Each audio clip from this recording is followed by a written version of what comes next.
Salut à tous, alors on a pas mal d'actu à traiter aujourd'hui. On commence avec Clubic Alpine prépare un SUV électrique. Alors ça c'est intéressant. L'Alpine A110 va bientôt se retrouver aux côtés d'un SUV 100% électrique dans les concessions Alpine, son code interne PZ110. En effet, pour se développer, la marque doit étendre son rayon d'action et s'attaquer à d'autres marchés. Patrick Marinov, directeur de la marque, l'avait annoncé il y a quelques semaines à l'Argus. Il y aura d'autres modèles Alpine à venir.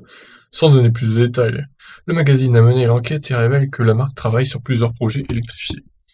C'est dans l'ADN et de la marque depuis toujours, un véhicule budget Alpine se doit d'avoir un tempérament brûlant, alors quand il s'agit de développer un SUV, l'accent est mis sur la sportivité, et ici la marque optera peut-être pour une version coupée, pour une ligne plus dynamique. Ah, les SUV coupés, j'ai un peu de mal. Les puristes n'apprécieront pas, mais contrairement à son homologue allemand Porsche il y a quelques années, Alpine ne vend pas son âme au diable en proposant un gros SUV diesel.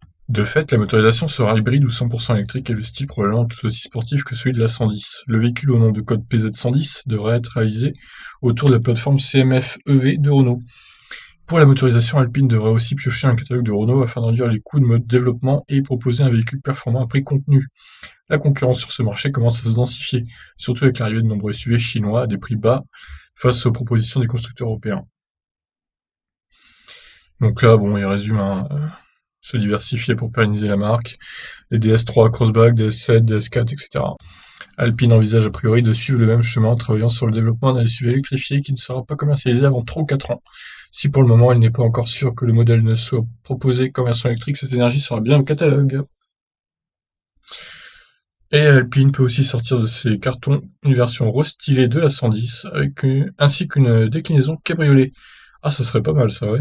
Mais ces modèles ne pourront perdurer que si la marque commercialise un SUV. Ce dernier devrait être le produit le plus rentable du petit constructeur, lui assurant les moyens de continuer à développer la petite fille de Berlinette. Bon, en gros, on comprend un peu que c'est un peu leur dernière chance Alpine de subsister à ce SUV électrique. Donc c'est qui tout double, hein. Soit ça marche et ils pourront continuer leur vente d'autres voitures, soit ça bide et du coup, bah, adieu Alpine. Ça sera un peu con parce que la petite A110 nouvelle génération est vraiment belle, hein, j'aime bien.